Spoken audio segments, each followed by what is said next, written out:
Gentlemen, good morning. Thank you for being with us today in this very interesting side event, the role of farmers in the implementation of the Paris Agreement.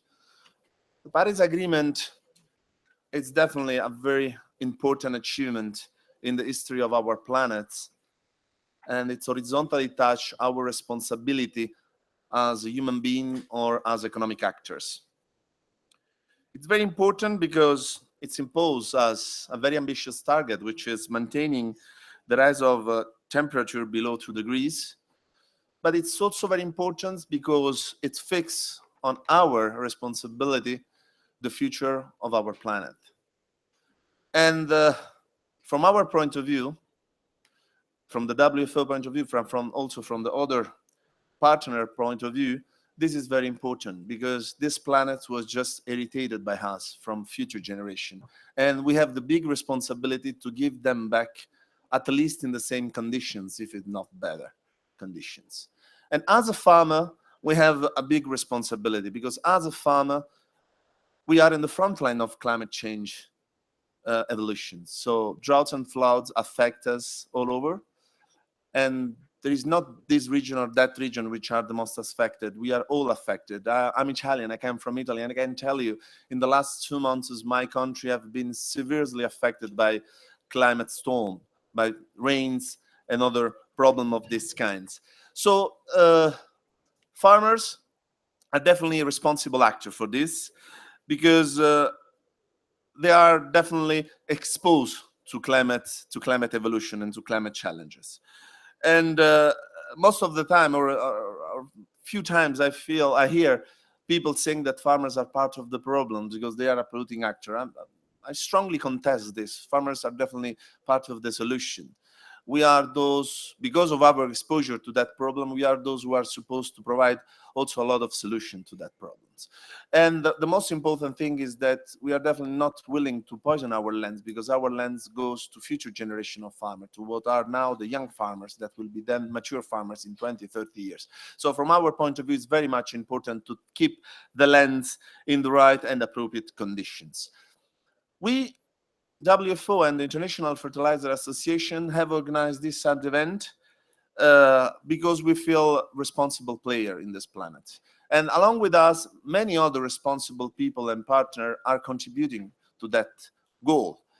And I'm pleased to recognize and to acknowledge that this work that we have started in WFO some time ago of working in partnership is becoming more and more obvious at the international level. For us, it's very critical not working in silos because climate change doesn't know silos, as it doesn't know boundaries. Climate change is an issue that affects everyone. You can be an industry, you can be a farmer, you can be a politician. You will all submit to the problem of climate devolution and climate degradation. So it's very much important to deal with this issue all together and to add to that as much as contribution of your experience, your own experience as possible. Today, we have a very ambitious panel for dealing at that subject.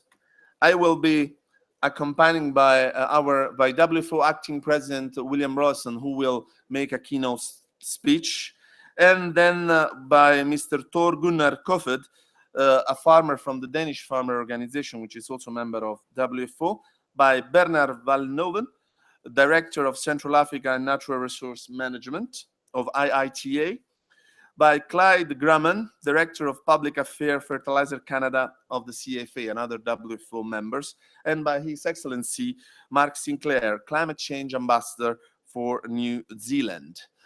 Before starting with this panel, I would like to ask also your attention on a little publication that was distributed to all of you, which is the Nutrient Management Handbook. This publication is the last intellectual achievements that WFO, along with GACSTA, the Climate Smart Agricultural Alliance, and the International Fertilizer Association have been published to provide not another piece of literature. This is actually is not what we intended by creating this publication. This is just a little booklet which is meant to provide solutions or suggestions on how to treat nutrients. we really believe that, with this very chopped information, digestible information, farmers in particular can improve their way of treating soil. Without waiting more, and I would like to ask Dr. William Ralston, WFO Acting President, to take the floor. Please, Dr. Ralston, you have the floor.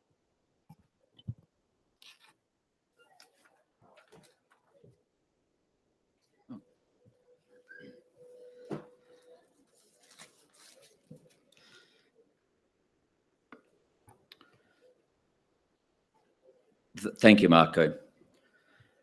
And thank you all for coming here.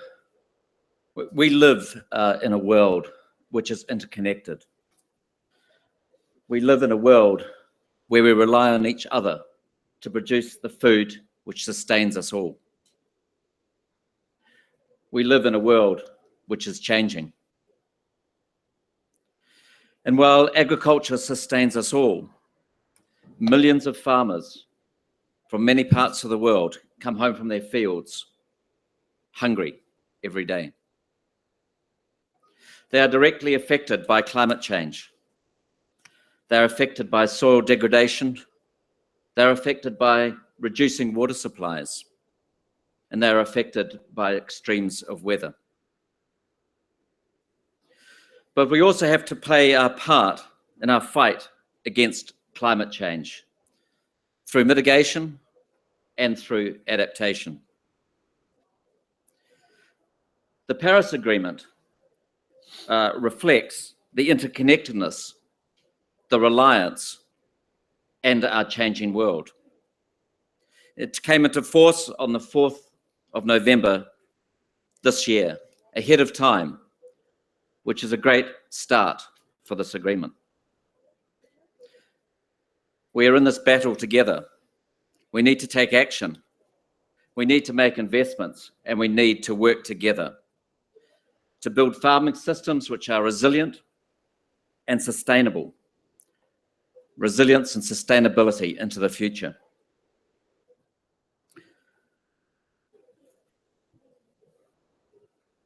The Paris Agreement has recognized the imperative, the dual imperatives and the conflicting imperatives that we have to combat climate change, but we also need to protect food production. Climate change and food security are linked through agriculture. As we all know, we have a population which is growing and expected to reach 9.6 billion by 2050. The FAO predicts that we need to increase our food production by 60 to 70% by 2050. This is a challenge, and it is a challenge which is constrained by climate change. Our food systems need to adapt to the weather events. They need to adapt to changing resources, and they need to adapt to increasing temperatures. We also need to look for alternative sources of energy, and agriculture may have a part to play here. But how do we meet these challenges? There are a few things that farmers need. Farmers need access to new technologies. We are in the middle of the digital revolution, and we stand at the dawn of the biological revolution. Earlier last century, in the middle of last century, we had the first green revolution, championed by the likes of Norman Borlaug. We need a second green revolution to meet these challenges. Farmers also need access to markets. Food security is mentioned in the Paris Agreement, and trade is part of achieving that food security. We need the people around the world, we need the farmers around the world to do those things which they do best in the interests of our planet. And farmers need encouragement under the Paris Agreement. Farmers need encouragement under the Paris Agreement, not punishment under the agreement. Rules and regulations, I think it's quite obvious, are ignored by those who have a hungry tummy, whose bellies are not full. We need to prioritize hunger, but if we're clever, we can prioritize hunger and meet our environmental obligations at the same time. And the Paris Agreement recognizes these things. It has work streams going on as we speak on capacity building, on finance, and on agriculture. So farmers have a dual role in the Paris Agreement, with food production and in addressing climate change. And that is challenging. This side event today will explore what we can do together, how we can help each other, and how we can build partnerships. And I thank the International Fertilizer Association who are working together with the WFO on this side event. The outcomes for farmers will be improved carbon intensity for the products we produce, and more resilient farmers who are adapted and who are stronger to meet the challenges in the future for a better future. Thank you. Thank you. Thank you, William, for your introduction. I think you are absolutely right when you say we are in this battle, we are together. I mean, we cannot work in isolation, and this is a little bit the philosophy that in WFO we have been following in the last few years. And it's also true that we have spent a lot of our force in order to make possible that not only food security could be part of the Paris Agreement, but also food production. Recognizing production is very important if we want farmers to be fully involved and fully respected in this big challenge. Before moving to the next speaker, I would like to make just a little announcement which was related to this booklet. At the end of this session, we will have a very short introduction about this session made by our friends and colleague Yvonne Atspitre from the International Fertilizer Association. So now I can cede the floor to Mr. Ton Gunnar Kofed, farmers from the Danish Farmer Organization. Please, Mr. Kofed, you have the floor.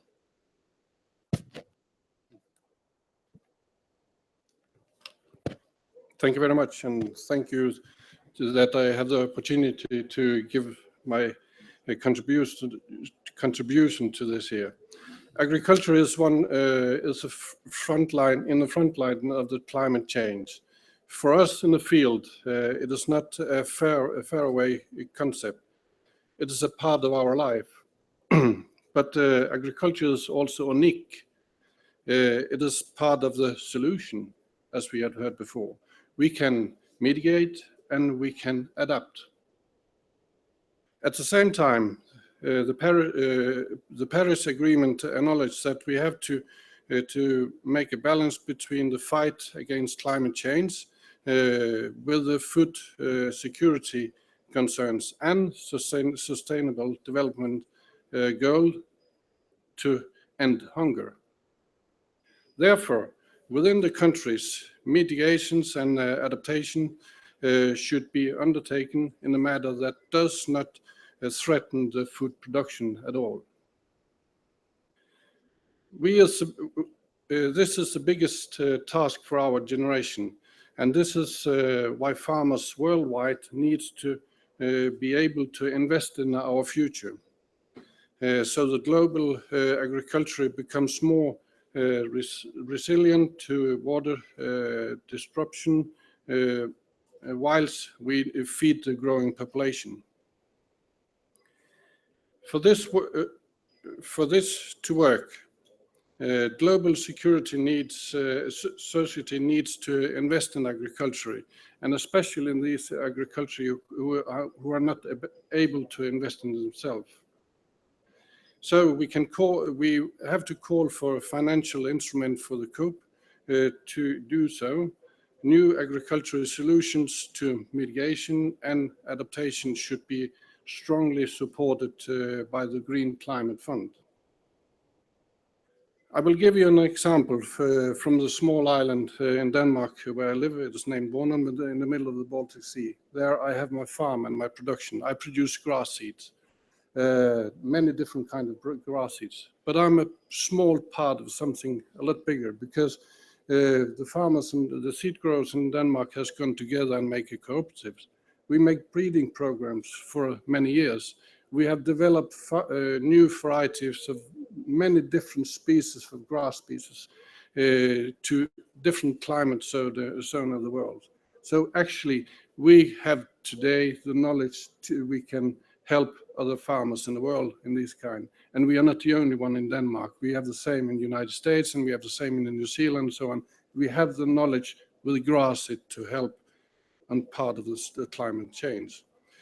So grass can play a part of the climate change mitigation and adaptation, and placed, of course, far away from the Danish latitudes. Let's just take a look on this place here, wonderful place south for Marrakesh in the desert. Believe it or not, but grass mixtures from all part of the world can reduce desertification and help people and animals to survive in these rural areas. We can deliver the right grass mixtures and advise the farmers in these areas how to make the area green again after the climate change. But of course, we need investments and collaboration among these things, among all the good people to find a solution in these things. As you can hear, I am very dedicated for grasses, and it is for good reason. Let me just mention a few of them. Did you, for example, know that 10 out of 15 crops that keep mankind from starvation, it is grasses, actually. We have more than around 10,000 different species of grass seeds, and alone in the United States, we have 1,400 different species of grasses to all kinds of climate and soils. So we have the knowledge to use it, just we have to spread it.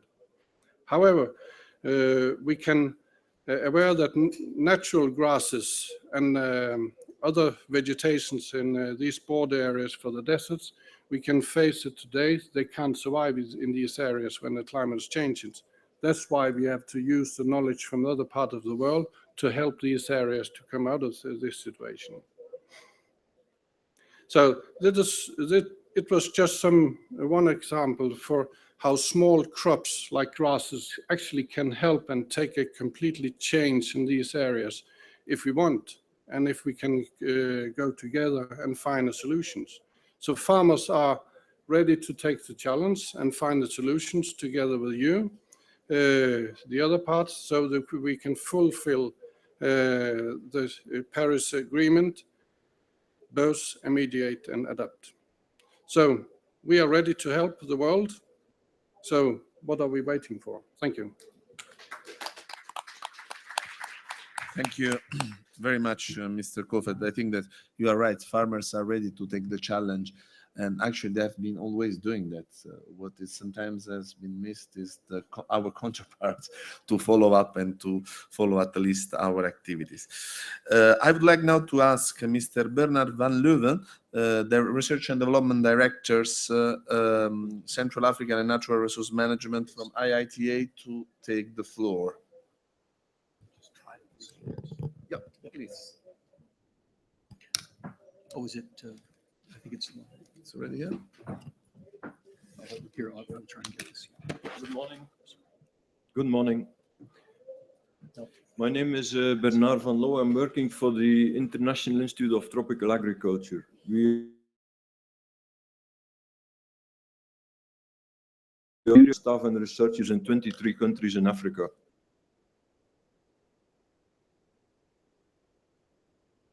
So I'm going to talk management in Africa. I had made a few slides that I hope will come up pretty soon. I'm seeing them already on the laptop here. Yeah. So we have been management, which is really a way to match. There we go. Yeah. So I'm going to talk about how integrated soil fertility management can actually make fertilizers work for smallholders in Africa. What is needed? What do we need for the continent? In areas like this, which are common, you see a lot of houses, no more fallow lands. In these areas, we need to get more output from the current land use. yields in Africa, as we all know, are 1 ton, 2 tons of maize per hectare, which is unacceptably low. But also in these areas, this is a photo from the Congo forest. I don't think we want to destroy that forest, right? So even here, we need to stop using forests as fertilizer, which is happening quite often. Forest biomass is burned, and that's what's used as fertilizer. So we want sustainably intensified agriculture. There's a lot of discourse and discussions around it, but usually it's about 3 principles: more productivity, making sure that you don't destroy other ecosystem services environment by increasing productivity, and creating resilience. If you translate this in the context of the COP, we can also probably call it climate smart agriculture. Productivity, ecosystem services are related to soil carbon, and resilience is related to adaptation. So this is what we want. What do we know from the past number of decades? We know that Malthus was wrong. Thomas Malthus, he predicted that there's going to be a limit to world population because the resources are finite, and there will simply not be enough of those to support too many people. He was wrong. And he was not wrong because of organic matter. This is a photo from the Sahel in Africa. If you would be able to collect all the manure from all the cows and spread it on the cropland, you would apply 2.5 kilograms of nitrogen per hectare. That's not enough to produce a little bit of maize. It's also not coming from legumes. Legumes, they do fix nitrogen, which is really good. But if you look at FAO data, there's only 3% of the agricultural land under legumes in Africa. So even if they fix 100 kilograms of nitrogen, it's still not going to make a big difference. So Malthus was wrong because of fertilizer. Yeah, and Bill Gates talked about it some time ago. Probably it will be mentioned later on again. At least half of the world population is here because of Haber-Bosch and the nitrogen fertilizer produced. So I'm living in Africa and I get a lot of conflicting messages on fertilizer. And it's very strange how a commodity that has helped so many people is often so much discussed and debated and often blamed for a lot of things. We also see that there was an Abuja meeting in 2006 where the heads of state promised to increase fertilizer use. We see this is happening. These are very recent data from Southern Africa, Mozambique, Malawi, and Zambia. We see fertilizer use going up in Zambia and Malawi, not so much in Mozambique. We see also maize yields going up. If you correlate them, you see a very nice relationship between extra yield and extra fertilizer use. Also in Africa, we will not find other ways than increased and better use of fertilizer to increase crop productivity and food security. How do we do this? Because there's a lot of issues with fertilizer, we know that, but fertilizer taken up by a crop or immobilized in soil is good, right? As long as it's not lost as gases or as pollutants for the water. It's about use efficiency. How can we use that fertilizer as efficiently as we can? It's an economic reasons, for environmental reasons. And like all use efficiencies, it's about supplying, making sure that demand matches supply. It's good to apply something, but you need to be sure that there's demand for that product you've applied. We've learned a lot over the years on how to manage demand and supply. Fertilizer industry is talking about the 4 R's, the right amount at the right time in the right place of the right source. So we know if we want to stimulate supply, we need to use our fertilizer very, very well. Secondly, we also know that we need to apply fertilizer and organic resources, not or organic resources. Very often the discourse in Africa is organic agriculture versus fertilizer. It's not versus, it's in combination with. Because fertilizer often only contains a limited amount of nutrients. It doesn't necessarily add carbon to the soil. So we need both. Thirdly, we need good demand for those nutrients. Demand means healthy crops that need those nutrients, improve varieties.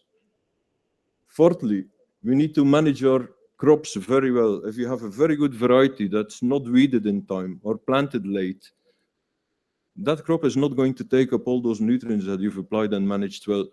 So these 4 principles, we usually define them as parts of integrated soil fertility management. I will not read the text, but it's the same sort of phrasing in a little bit more words. Climate smart agriculture, we have a few long-term studies where we've looked at integrated soil fertility management and the climate smart nature of them. And we've seen that here are the 4 treatments. This last bar is really where ISFM is applied. We've seen that productivity, grain yields are quite higher. We've seen that resilience, variation over the years and yields is very low compared to other practices. And we've seen that carbon stocks are increasing. If we talk about those 3 things, productivity, resilience, and carbon stocks, we talk about climate smart agriculture, right? So I will stop by presenting 4 arguments why we need fertilizer in Africa. Much more, but well used and well targeted and making sure it's used well. I've actually called it the 4 A's. The fertilizer industry talks about the 4 R's. I will present the 4 A's, the 4 arguments. There is the organic matter argument. African farming systems are short of organic matter. And organic matter is needed for a lot of other uses, including soil health, soil quality, mitigation. There is nutrients needed in the systems to increase the organic matter availability. And we know that for 1 ton of carbon, we need 10 to 50 kilograms of nitrogen. So that's an important argument to support increased nutrient use. The resilience argument, as I've already shown, if you have fertilizer used smartly in combination with organic resources and good varieties, you increase the resilience to drought and to other stresses. The third argument is the conservation argument. As I said already, if we don't increase yields and productivity per unit area of land, we will see that forests in the Congo Basin disappearing in 30, 40 years' time. Not a good idea, I think. And the fourth argument is the human well-being argument. People that have more income and have a little bit of a better life, they will be able to think a little bit longer term than the next season. And as was said already by the predecessor, poor people, they don't really care too much about the environment. So thank you very much. Thank you. Thank you. Thank you. Thank you, Mr. Van Leuven. I think that two aspects were very interesting to me. Malthus, first, I've been working on innovation for about 2 decades, and I think that Malthus certainly didn't consider fertilizer evolution, but especially didn't consider innovation evolution. So his theory was basically confronted with that reality. And the second aspect that is, to me, sounds very interesting in this 4A strategy that is definitely of great interest for all of us. I would like now to call Mr. Clyde Graham, Director of Public Affairs of Fertilizer Canada, Canadian Fertilizer Association. Please, you have the floor.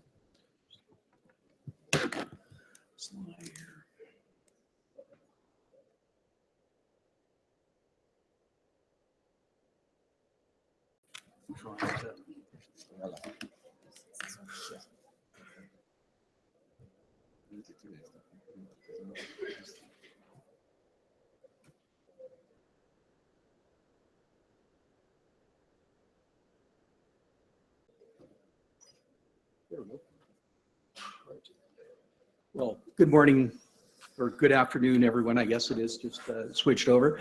I'm Clyde Graham. I'm Senior Vice President at Fertilizer Canada. Fertilizer Canada is an industry association of major manufacturers, distributors, and retailers of fertilizer in Canada. We're proud members of IFA, the Fertilizer International Fertilizer Association, and of the International Plant Nutrition Institute. So we have a vision that includes a number of different things, but one of the most important is nutrient stewardship, or looking after our fertilizer products. And our target is in Canada, 20 million designated acres. And hold on a second here. Okay, you know what? I think I've inadvertently sent the wrong.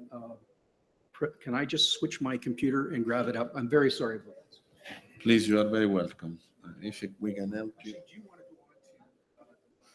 Yeah, maybe this will be helpful. So we will go ahead with the next presentation, and so I will ask His Excellency Mark Sinclair to take the floor. Please, Ambassador, you have the floor. We will adjust this technical inconvenience. I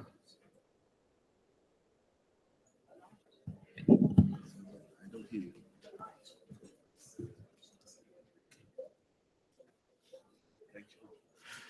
Good afternoon, everybody. I'm Mark Sinclair. I've been New Zealand Climate Change Ambassador since July of this year. So we're here today to talk about the role of farmers in the implementation of the Paris Agreement. I make no claim to being a farmer, but being a New Zealander and a New Zealand diplomat, I naturally have a very long-standing interest in the role of agriculture in trade, and of course currently in the collective challenge we face to deliver on the core goals of the Paris Agreement. I think you're all aware that although it's the temperature goals which drive the headline coverage of the Paris Agreement, and rightly so, food security is up there in the top of the agreement as well. And again, correctly, in both cases, we are talking about issues which are existential issues for most or all of the world's population. Just to remind ourselves what we're talking about in the preamble to the Paris Agreement, we have words recognizing the fundamental priority of safeguarding food security and ending hunger, and the particular vulnerabilities of food production systems to the adverse impacts of climate change. And I think on this continent in particular, that last point, the particular vulnerabilities of food production systems needs to be emphasized. By way of context, the projections are pretty staggering. We're looking at a global population by mid-century of close to 10 billion. We are talking about some staggering increases in global food demand, driven not just by population growth, but also fast increases in incomes in what are now developing countries, but which are on the way to becoming countries with very large, prosperous middle classes. People need to be fed, to put it most basically, and yet that can never be an excuse for overlooking the role of the agriculture sector in global emissions. Currently, if memory serves me correctly, the agriculture sector collectively accounts for about 14% of global greenhouse gas emissions, and incidentally for about, in the case of the livestock sector anyway, about 15% of global water consumptions. So where does that take us in the context of a COP at which we are celebrating the entry into force of the Paris Agreement? I think we have to say, matter-of-factly, that at the same time as we feed this growing global population, there will be an expectation that agriculture will contribute to the global climate change response. And of course, that will start with adaptation, but it will also have to include a response of some form to the emissions challenge, the mitigation element, in other words, of the Paris Agreement. I don't think we should be pessimistic about that. If you look at the INDCs or the NDCs that have been submitted, in one way or another, I think by our tally, about 120 countries have either committed to or have signaled that they are open to contributing to mitigation of agricultural emissions as part of their contribution. How do we go about that? There are people throughout this room who are much more expert in agricultural systems than I am, but there are some obvious elements in there. I think a system-wide approach is going to be needed. Solutions will need to be regional, economically or commercially viable. In other words, solutions that can be applied on the farm, not just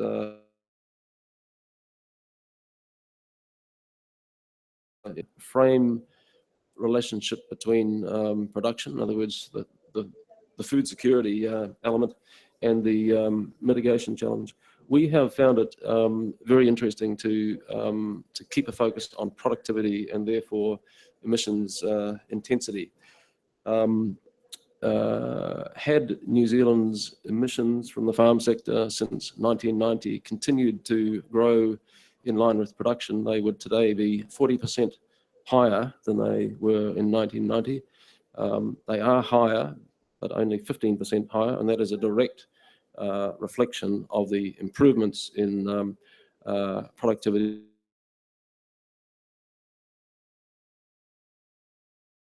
and improving on it.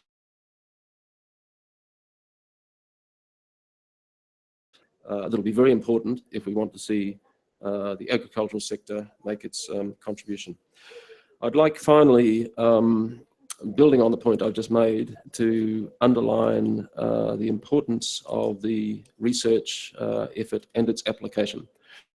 Some of you will be aware that New Zealand has put its money where its mouth is. It's called the Global Research Alliance, which is a consortium of countries with farm sectors and a commitment to developing technologies and practices which will directly feed into viable solutions on farm to allow progressively better reductions or unit improvements on, improvements in emissions level per unit of production. In fact, we will shortly be pleased to host the third joint GRA World Farmers Organization study tour in New Zealand. I could go on, but I think in the interest of time, I should pass on to the next speaker at that point. Thank you all very much for giving me the time to share some views. Thank you. Thank you, Ambassador. Actually, you're right, research and development is critical. I mean, in this framework, we can spend a lot of time and a lot of force in that, but research and development is part of our activities. And actually, you have mentioned, and I want just to support the fact that the Global Research Alliance has been a great partner for WFO since inception. We have been working together in many occasions, in COP events, but also in other activities. And actually, yes, we will be hosted by GRA end of November, beginning of December, in a nice study tour that will allow the possibility to many farmers, especially from developing countries, to learn and understand other different way of making agriculture more sustainable and being climate smart. Good. So innovation allowing us, we should be able to go to the next speaker, which is our friends from Canada, Clyde Graham. Please, Clyde, you have the floor. Okay. Thanks very much. All right. That's never happened to me before. So it was the wrong version of the slide. So I appreciate everyone's patience. And now that I've built up the suspense about my presentation, we can move forward. All right. So as mentioned, we are in the fertilizer industry in Canada, and our companies are some of the largest global players, companies like Agrium and Potash Corporation, Yara, CF Industries, Coke, etc. So we're very embedded in the sustainability challenge that the world faces, and this goes beyond climate, but climate's a key part of it. But we do have a growing world population expected to hit 9.6 billion people by 2050. And then coupled with that, it's not just that we're going to have a lot more people, it's also that we want those people to have better diets. We want them to have better incomes. So the smallholder farmers have to be able to make a living and be able to send their kids to school and have proper medical care.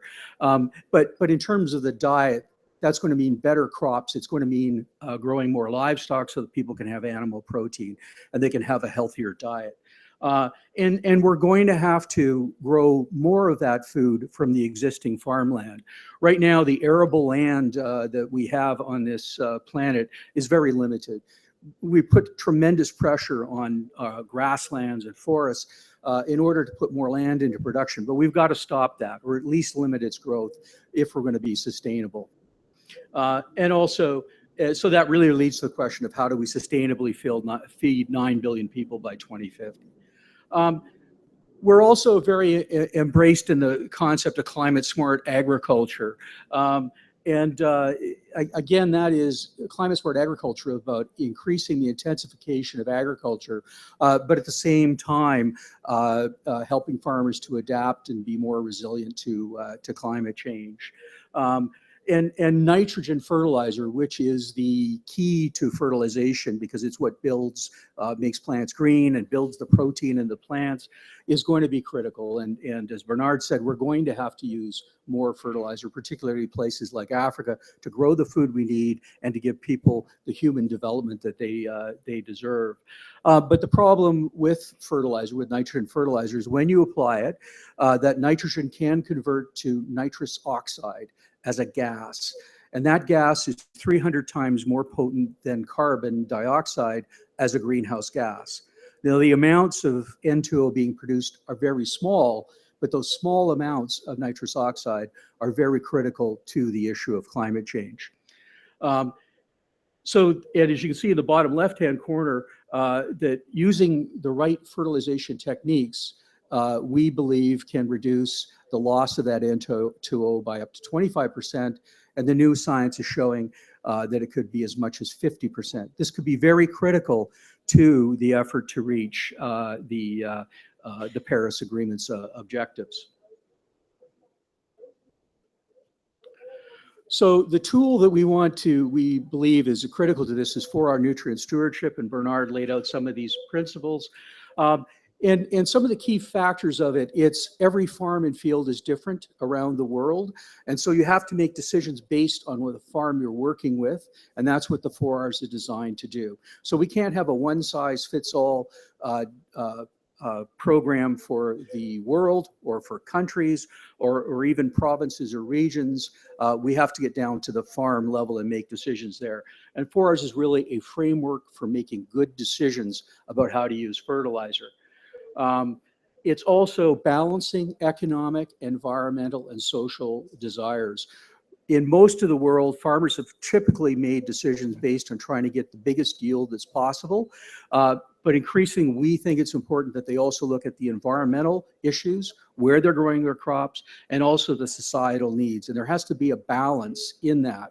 So while yield remains critical for both feeding people and also for getting farmers' incomes, we have to start to balance more and more the environmental and social imperatives. And so the 4Rs is becoming increasingly recognized internationally, and we hope that one day it will become an international language for plant nutrition. So in Canada, we've been working on how do we reduce N2O emissions, primarily in the province of Alberta, which has a problem with oil and gas production. You're probably well aware of it.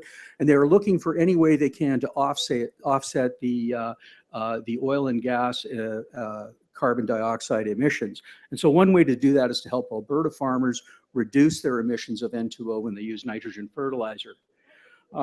And again, by applying the 4Rs, we developed an offset system that allows farmers to get small payments for applying the 4Rs to reduce nitrous oxide emissions. And again, we're seeing about a 15 to 25% emission reduction when they do that. And the other thing is that we believe that these principles can be and are being taken in other parts of Canada and can be used around the world. And it's important for industry, for government, for environmental groups, for researchers to all be engaged in this kind of a discussion. So in Canada, we recognize that this can't be a just a program at the farm level. We also have to have the science and the political buy-in for this kind of a program. But primarily what we're talking about is an extension or education program for farmers. That's at the heart of it.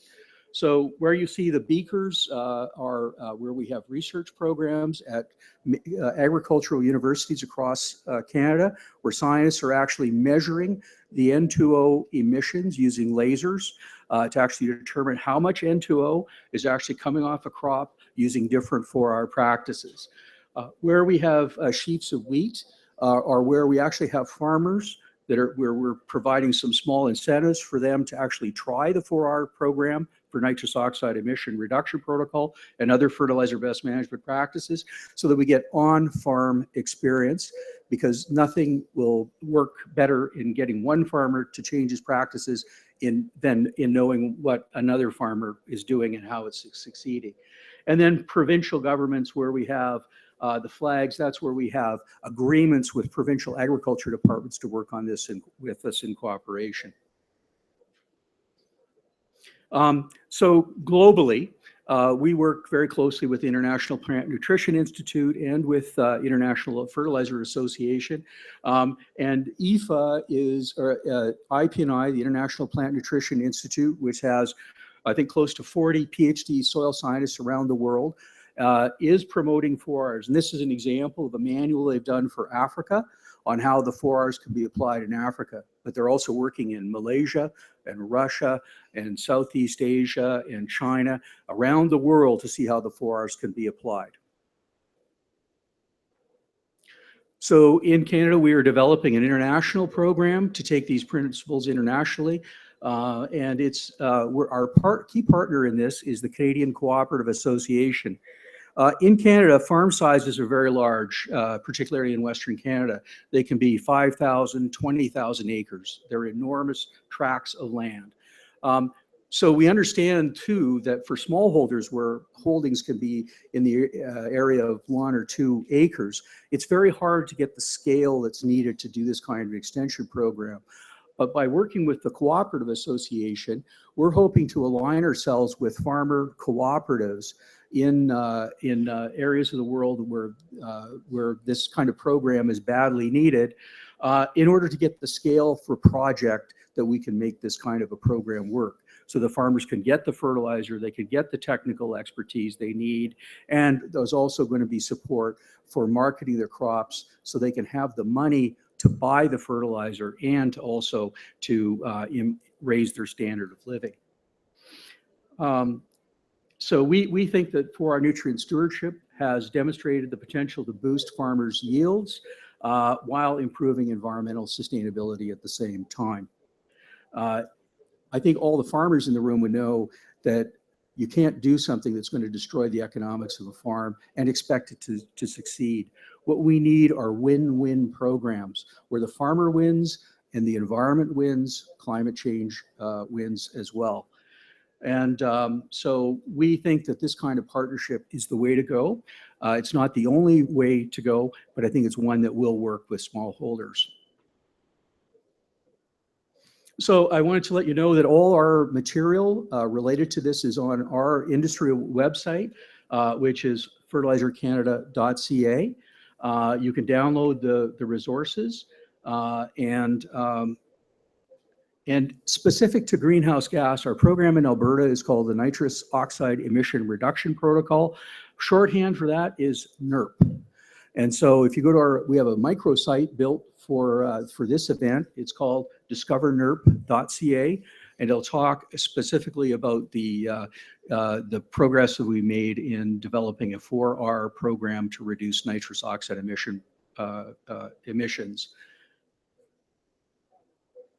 And if you've really been excited by this presentation, we have an e-learning platform. And you can go and take the same courses that agronomists and farmers are taking in Canada right now to learn all about the 4Rs. When you take the course and you pass the examination, you get a certificate, which is suitable for framing on your wall. And I hope that many of you will take the course and get the certificate.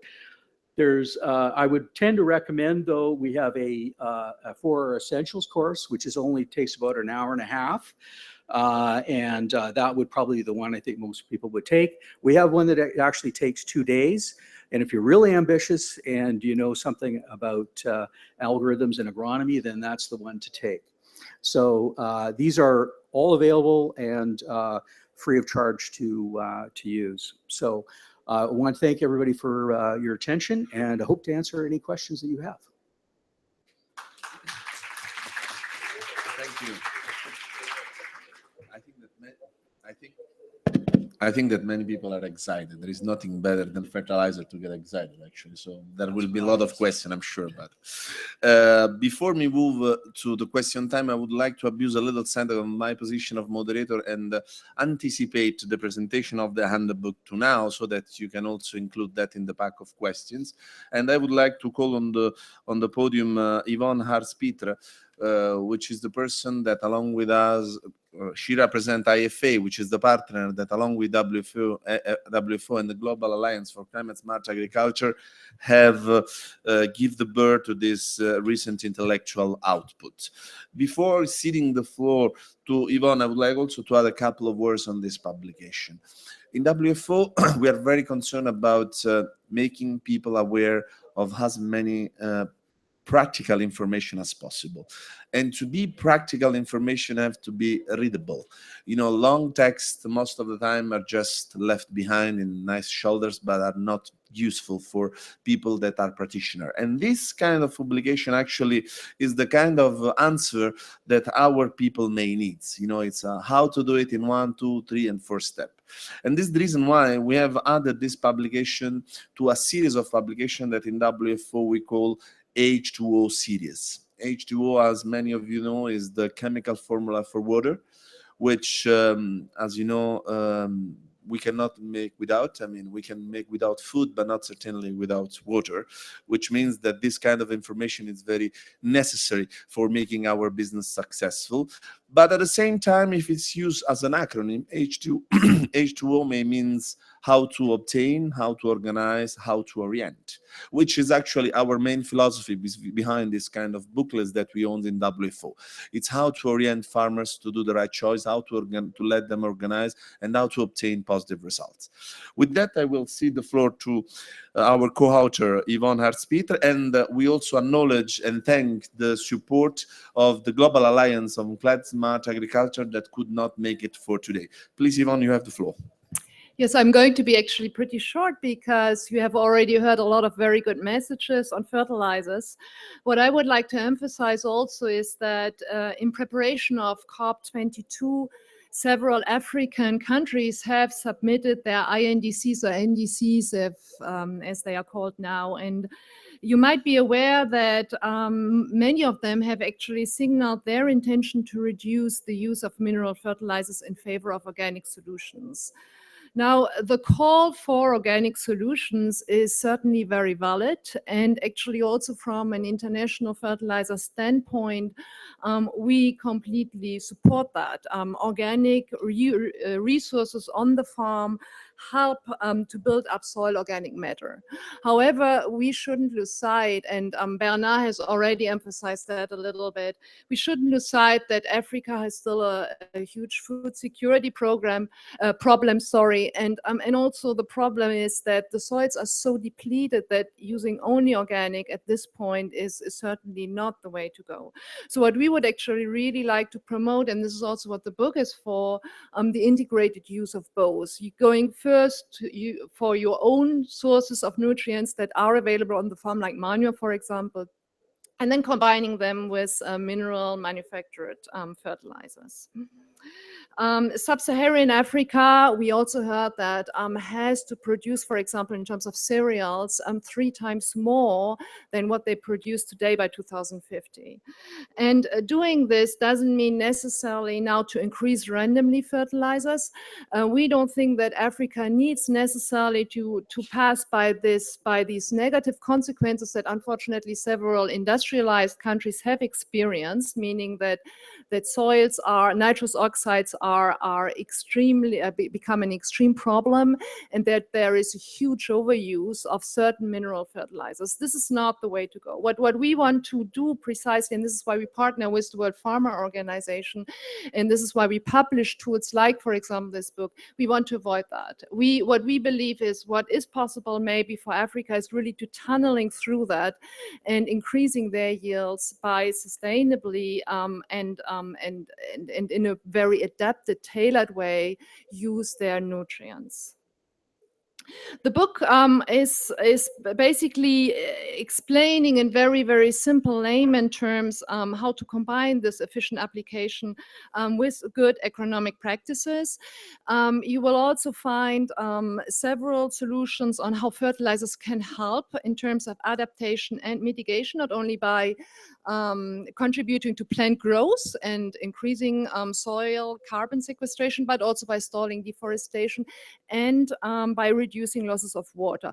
Water management in relation to good agricultural practices and fertilizer use is actually also one of the key issues that we haven't addressed really today for the sake of time, but that the book will hopefully help you to understand.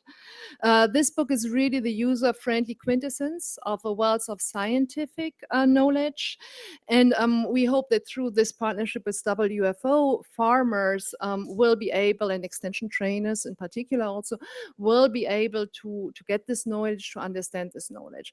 And just the last word on the book, because several of you have received now kind of a first copy. Please be aware that this is really kind of exclusive first copy.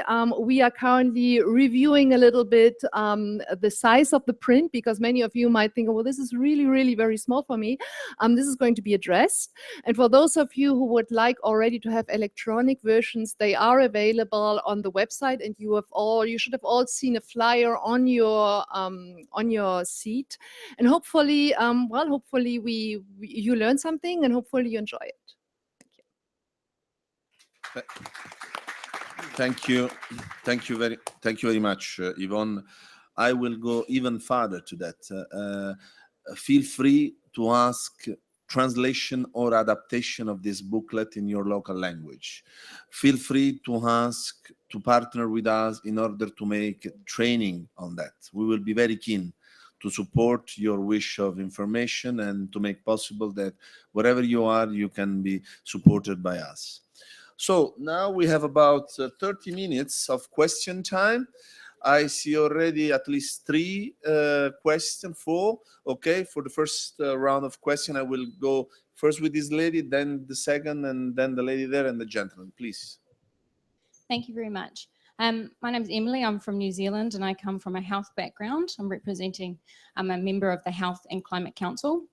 Now, we all recognise that the world population is growing, and we need to increase our food that we are producing. I think we recognise that we need to make emissions lower and that kind of thing as well. What I think is really important that we're not talking about is that science has shown we need to actually have land use change from animal agriculture if we want to stay below 2 degrees. In New Zealand, we have actually started this happening. We're not talking at a governmental level yet, but the actual sector is changing. We're looking at doing plant proteins, and we're actually becoming more vocal about it in the last sort of 18 months, and also in the last 3 months in the media and things as well, which has been really good.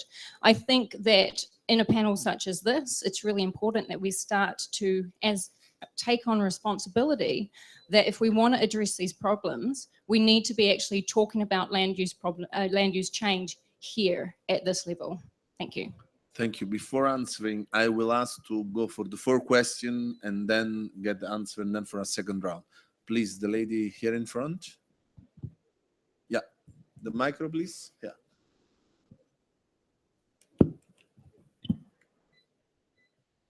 Hello, Judy Saul from Mother Channel Television, Internet, and Cape Town TV. I cover quite a lot of agricultural information, And the reason that I do is because at Peru, I've twice in the COPs also covered the Farmers Association. And they said that there was a possibility that the farmers should be taken more seriously because they can take 20% of the carbon dioxide out of circulation if they were all persuaded to grow organically. And I've since then done more research with other farmers, permaculture farmers, and I've discovered that the reason is because the microbes under the soil potentially hold 3 times the biomass above the soil. So if we were, it's also a very fast grower. So if we were able to encourage, in other words, farmers would consider themselves to be growers of microbes as the primary consideration, because they are the only thing that fast enough can take the carbon dioxide out of the atmosphere. This is becoming particularly important because it's also interesting that there's a recent discovery that the microbes in the soil are part of the immune system boost. It's the microbes that we get from our foodstuffs that gives us the immunity that we require. So my question to you is that is there any way that you can think of to somehow take the preponderance of the, in other words, if we first of all grow the microbes, the food is a sort of byproduct of a good microbe, a healthy soil full of teeming life.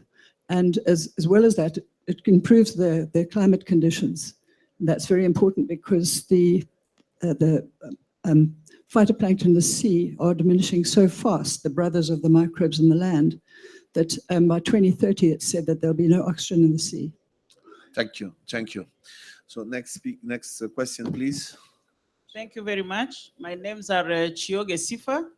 I'm the Regional Director Africa for the International Cooperative Alliance. I know we do sit with World Farmers Organization under the COPAC framework. My point is more about the fertilizer, and especially the book which has just been published, and the comments that the organic fertilizers might not be enough in turning around the African agriculture. Yesterday, I was in a similar conference, which was organized by Cornell University from the US, and the topic was about the climate smart agriculture, the agroecology, food security, and lessons learned from the research and community development project in Africa. And I think the findings were a bit contradictory from what I've heard about the fertilizers, because what I got, unless I'm stand to be corrected, was that organically and with smart agriculture, we could face the challenge and face it successfully. Having said that, my point now, again, I do commend the work that they are doing in Canada with one of our members, that is CCA Canada. But again, when looking at it where I'm seated, I think there are too many layers to reach to the farmers in Africa, especially because they're implementers and they are the ones we are looking at or on to implement the solutions and even use the fertilizers. And that brings to my mind the model which the Ethiopian governments with the cooperative movements have been able to do. I think you are aware that Ethiopia is among the rare countries in Africa which still have extension service officers, that is agricultural extension service officers paid by the government. And I think that would explain why they have been able to sustain themselves from the great famine that they had. And that is, I think, the model which we could rather recommend. And that is working with the cooperative movements within the country, plus also the governments. Can you go to your question? Thank you. Yeah. No, it's more about the comments, using the model that I've used, using the too many layers to reach the farmers. And that is my comments. And maybe why we are not getting where we are supposed to be. Thank you. Thank you. Next, please. No. You will come later. Sorry, there is another gentleman over there. Yeah, please. Thank you. My name is Faris. I work for USC Canada, also based in Canada. We work with farmers around the world on agricultural agroecology. And thanks for sharing your perspectives. It's great to know about the World Farm Organization. And this is a dialogue, so let me share my perspective. Frankly, I was a bit disappointed in the content of the panel. It seemed like many of you were revisiting the ideas that we were talking about in the 60s and 70s, which was really the narrative about more growth, feeding people with more fertilizer and a growing population. And it seems to be that now we're calling this climate smart agriculture, but the narrative seems to be really about production. Many studies now have debunked that and really talked about production being only one part of the food system. There's a new narrative, which is how can we have a system that, yes, produces more, but also connects producers to consumers, shortens the distance food travels, reduces the amount of inputs and external inputs that are putting into a system because natural systems are put in place. So yeah, sharing a little bit of ecological and other approaches. So I didn't hear some of that. And the greatest impact on climate change, I understand, should come from that.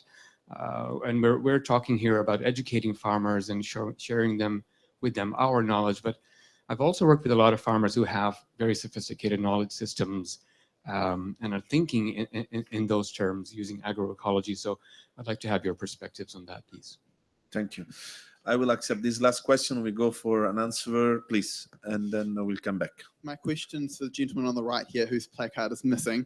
You mentioned near the end of your presentation that you felt that poor people don't actually care about the environment, and I just want to get some clarification on that statement. Perhaps you misrepresented your views, but indeed poor people are the people of the world that care the most about the environment because they're the ones on the front line, particularly in the agricultural sector, dealing with the consequences of climate change, whereas it's middle and upper class people. We've got the resources and the social mobility to be able to adapt quite easily. So I'd just like to some clarification as to what you're actually meaning by that.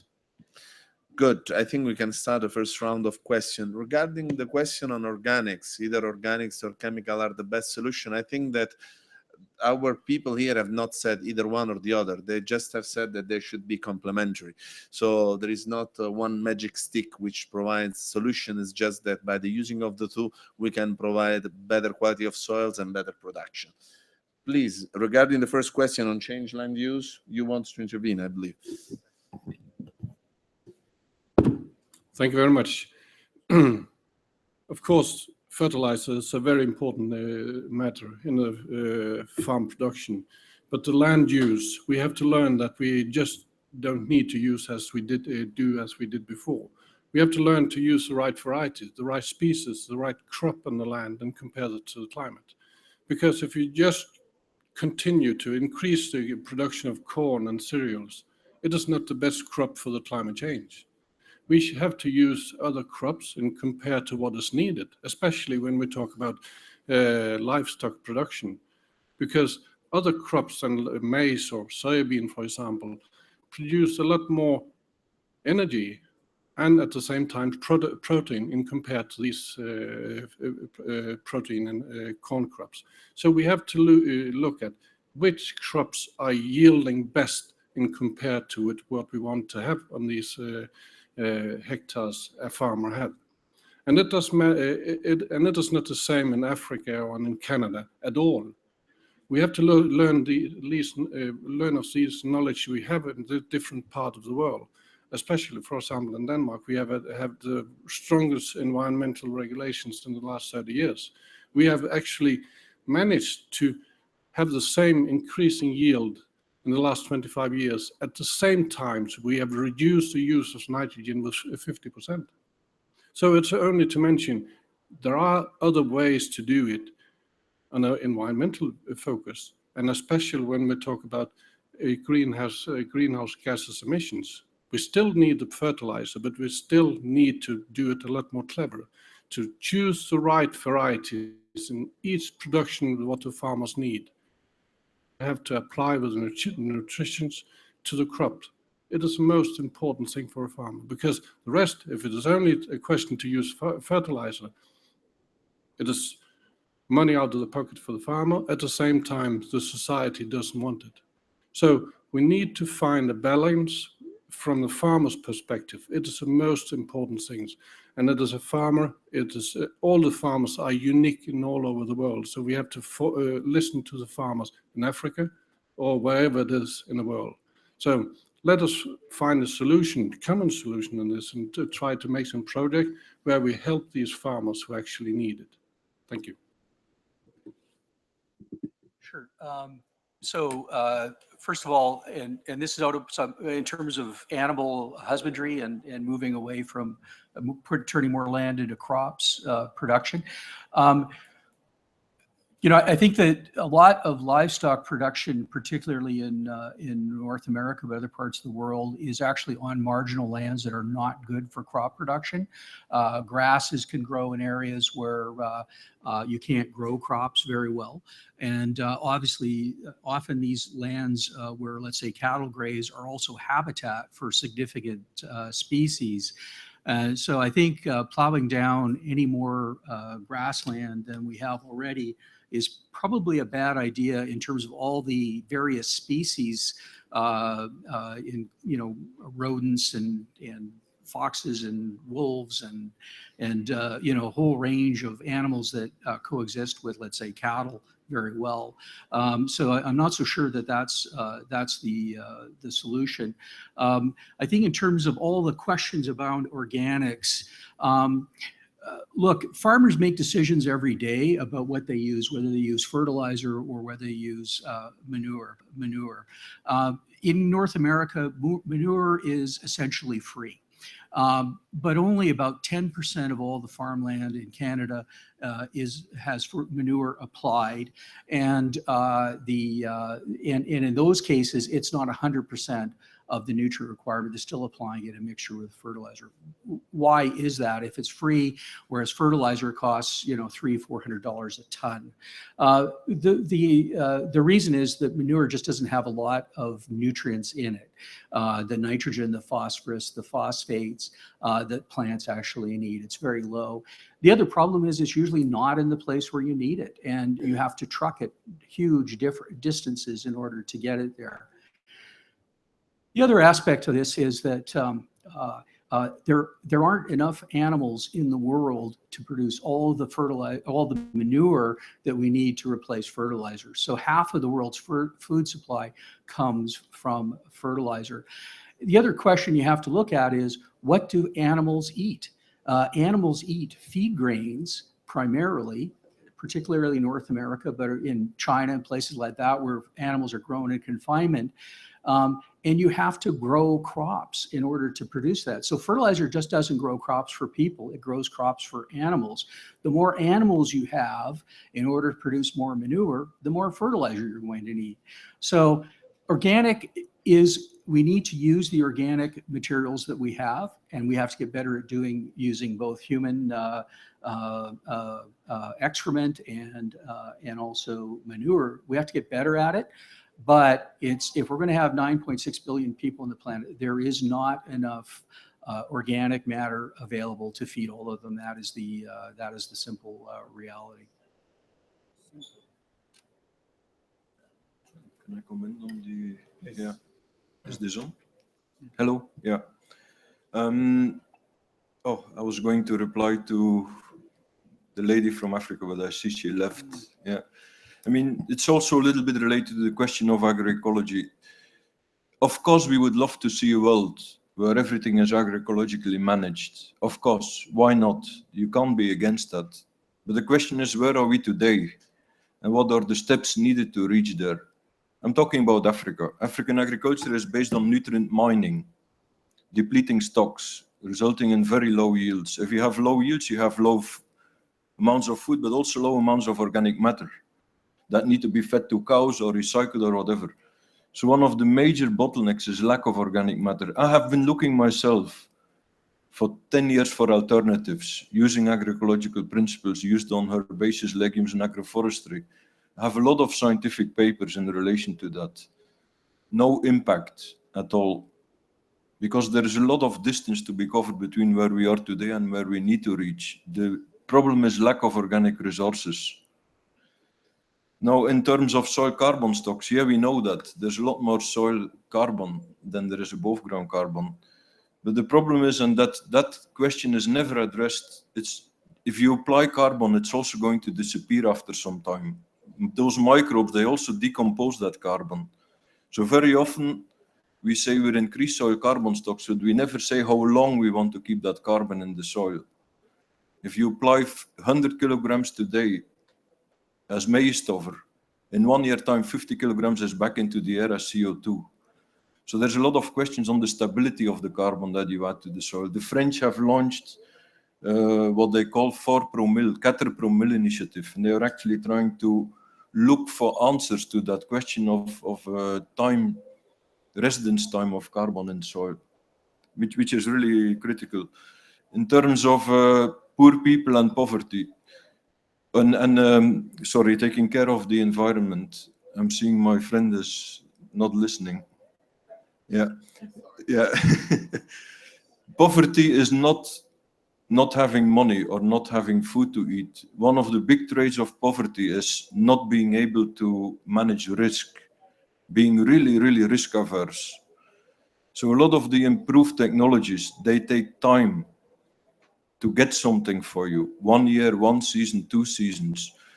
Poor people need food tomorrow, today, not next season. So a lot of the solutions we need to seek for, if they really want to address poor people, they need to have solutions tomorrow, not next year. This is what I was saying. While a lot of environmental questions, they need a much longer term perspective. Are you going to cut down that tree or not? It's a long-term perspective, because if you cut it and you replant it, it will take 10 years. So poverty is about not being able to address risk and to need short-term solutions. So my comment is to be placed in that sort of logic. Yeah, thank you.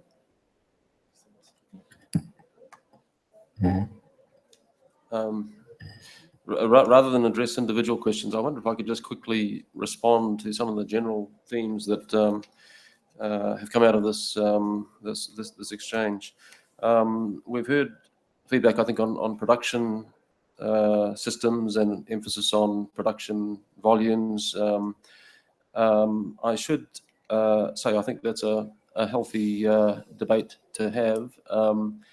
Part of it comes down to the nature of the incentives and the regulatory environment that governments put in place, but the market also has a role. I would hazard a guess that just as we've seen consumers, particularly in more prosperous markets, shifting preference in relation to natural qualities, in some cases organic production, interests in animal welfare and so on. These are real factors in market dynamic. I think we've already seen some evidence that embedded carbon content, if I can put it that way, may become a future factor in consumer preference. So I think successful farmers at the end of the day are above all realists in recognising the nature of the market in which they're operating. It may partly come back down to, as I said, the incentives that are in there. On the question of land use change, I can only speak from our own experience. There is a live debate underway in New Zealand at the moment in a climate, but also a multi-functionality context, if I can use that as an old tradie who always stayed away from it, about scope for contributing to New Zealand's commitments under the Paris Agreement by extensive and active incentivising of afforestation, which in some cases will imply change from current livestock production systems to either plantation forestry on a production cycle or permanent reforestation. Animal protein, let's see. I've just come back from living 4 years in Japan, where we see a rather, I mean, it's a prosperous economy, but per capita meat consumption, I don't know the numbers, but I would hazard a guess that it's much lower than what we see in economies like New Zealand. That's just fine, isn't it? I mean, people eat very well in Japan. I suspect we may see, in response to some of the factors that were flagged around the audience, a shift in consumer preference and practices in that direction. Farmers can still do very well out of that sort of environment. On the land use question, a final point just on the complication of it all. I mean, at the same time, we are fretting about aviation emissions. You know, one of the most obvious technical solutions to aviation emissions, of course, is biofuels. This is going to involve very extensive use of land that's currently, I guess, mostly used for food production. So it's not a simple equation that we're dealing with. A final point, wastage, I think, has to be addressed. It's a huge issue in the overall agriculture picture, potential for big savings on emissions globally. Time is passing. I have time just for three more. You are too many. I have to select, sorry. 3 more questions. This gentleman, this other one, and the one on the right. Yes. Women have had large space in the previous set of questions, so we will prioritize men this time. Doesn't happen so often. Please. Okay, thank you very much. I'm Arthur Heidegger, and I worked for IPCC several reports. And since 1995, in second assessment report, we recommended to increase fertilizer in sub-Saharan Africa. I'm just speaking about sub-Saharan Africa because the situation is completely different, as you said, and I completely agree with what Yvonne said, also what you said about what should be done. And in 2006, fortunately, at the Abuja meeting, they recommended to switch from less than 10 kilo per fertilizer compared to 150 to 200 kilo per hectare of fertilizer in northern countries, to switch from 10 to 50 kilos in 2015. But we are still not yet there. We are still very low. And you mentioned just one country who made some huge efforts, which is Malawi. But the general policy was not in favor of that. And my question is, if we don't help the farmers to buy the fertilizer, to have inputs, and in northern countries, I just give you an example of Europe, we have been between 100 and 200 euro per hectare of subsidies. In sub-Saharan Africa, it's zero. So if you don't give subsidies, you don't help the farmers to buy the fertilizer, it will take a long, long time before you make it. And compared to what we need to do to meet the Paris Agreement, it's really out of the scope. So we have to really have an extra fund for fertilizer in sub-Saharan Africa. What do you think of that, and what's your experience on that? Good. Your gentleman aside. Yes. My question is that I'm from Mauritius, Mr. Mauritius, from a small island in Indian Ocean, and I am a farmer.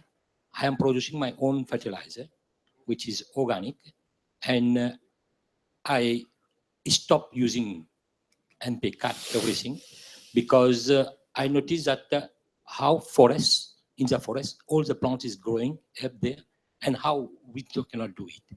So I introduced a new system with Pascal Eckhart scientists, which gives us this technical, and which we introduce a micro element, which is for in the forest. There is the same technique of the forest, and that's what very well. So why you doing the fertilizer? Why do you not prepare this micro element and market this one, which will be very grateful for her environment also. Thank you. The next question, please. Ian Lumley from Ireland, and I would refer to the United Nations Environment Programme repeated reports now which emphasize the global need to move away from an animal protein-based food dependency of so much of the world to more plant-based. World Health Organization reports that are raising increasing concern about red meat, particularly beef consumption and obesity among growing middle classes from dairy products exported from countries like Ireland and New Zealand. I'm sorry to see the New Zealand ambassador is no longer here, because I wanted to raise a specific question, and this is relevant to... Well, we have a good representative from New Zealand here in the room, so you can go ahead with your question. Well, the question is, to what degree his claim that new plantation forestry and forestation would offset New Zealand's greenhouse gas emissions from its bovine agriculture, and what would be the environmental impact of that plantation forestry. I also have a specific question for Clive Graham. if he could tell us what is the scientific basis of his claim, which he very clearly made, that animal protein is necessary for a healthy diet. Thank you. I think we can go ahead with the last two questions because we have a New Zealand representative and a question for you. So please. Thank you very much. I don't want to go into the discussion about organic farming or not organic farming, because from a farmer's perspective, all farmers are unique again. Some farmers only want to have something to eat, and they don't care about if it is organic or non-organic. The rest is they are actually producing to the market. So if the market demand organic food, the farmers produce organic food to these prices the organic market want to pay. The rest, it is 98% of the population. They want food, and they pay for the food in the supermarket. And the farmers have to produce the food that what the consumers want to pay. So we can have a lot of political decisions about we want to produce organic and all these things, but we can't, all the farmers can't change to organic because there are at the moment no market for it. And at the same time, we have to think about if all farmers change to organic, there are about 2-3 billion people who begin to starve and they are very hungry then. So that's the reality. So once again, farmers produce the food to the market there are, and we do it the best we can. And don't kill the farmers for that because they are only doing it. You have to look at the consumers themselves, buy the things you want, and then be responsible. Thank you.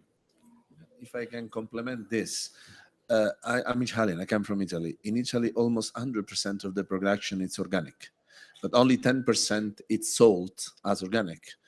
One, because of the same reason this gentleman just mentioned, there is no market, and second, because it's too expensive to sell products as organic products because all these authorization that the farmers are obliged to do. So what it is, the end result is that we sell products that are full organics without labeled as organics. Please.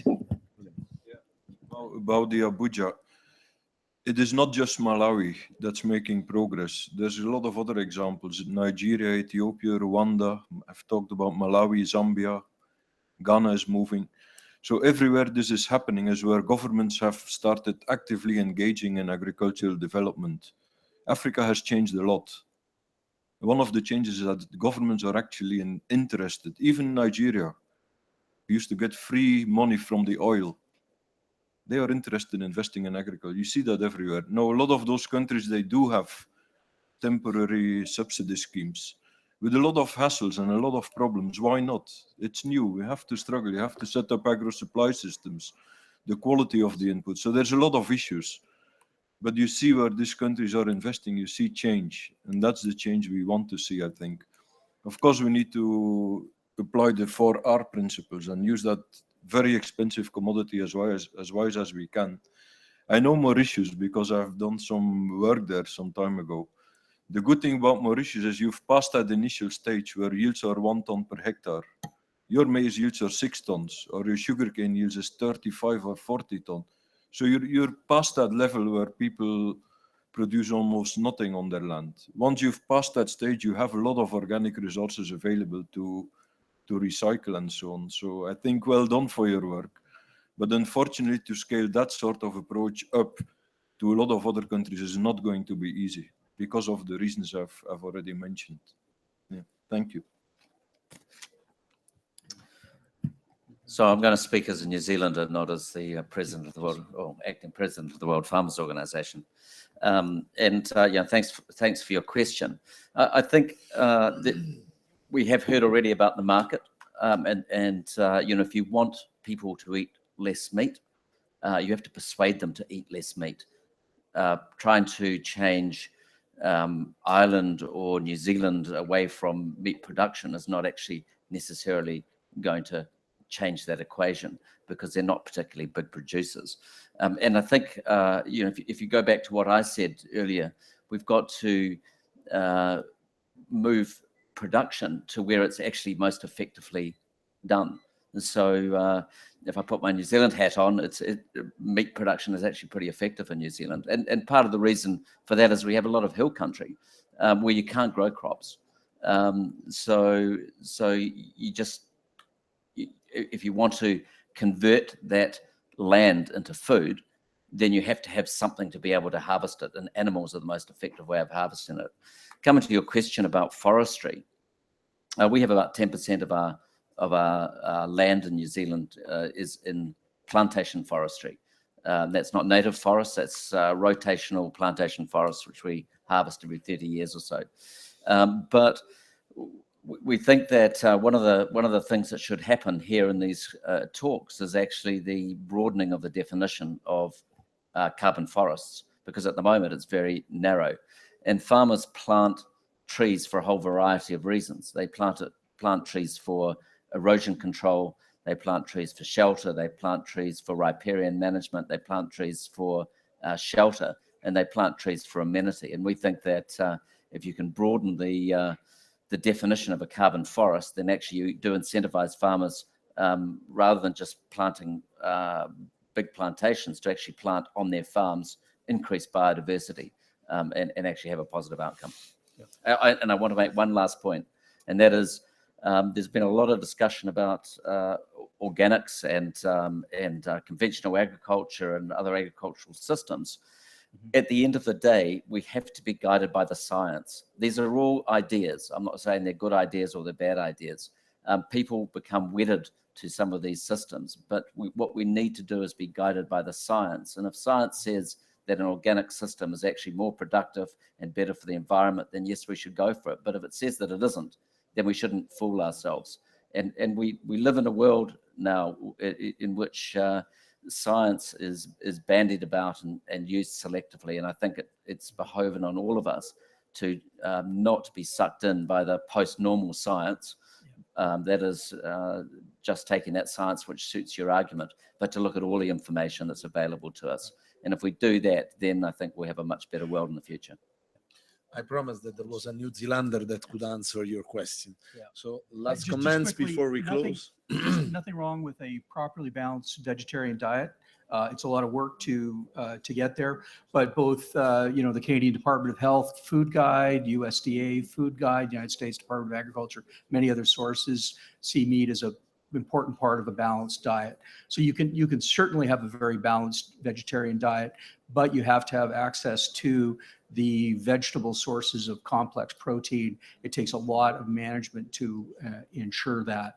And I would say, so look, I'm not with the meat industry. I'm a fertilizer guy, but and people can make all the choices they want. But there's a lot of people, when their incomes rise and go into the middle class, the first thing they want to do is improve their meat protein sources. Thank you. In closing this event, I would like to mention the fact that today is 9 November and it's also the Farmer Day. This event has actually opened this interesting day, and there will be more side events that we will be focusing on farmers. There will be at least 3 more events during the day. Our staff from WFO will be glad to guide you during these programs. I think that this panel was very intense in terms of information, in terms of new publication, and in terms of sharing.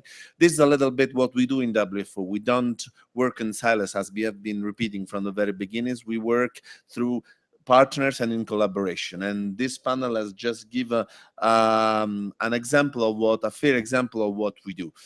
I would like to thank all the people that have accompanied me in this program today, in this podium, and I would like to ask along with you to prize their extensive work with a big applause. Thank you very much, and a good COP to you.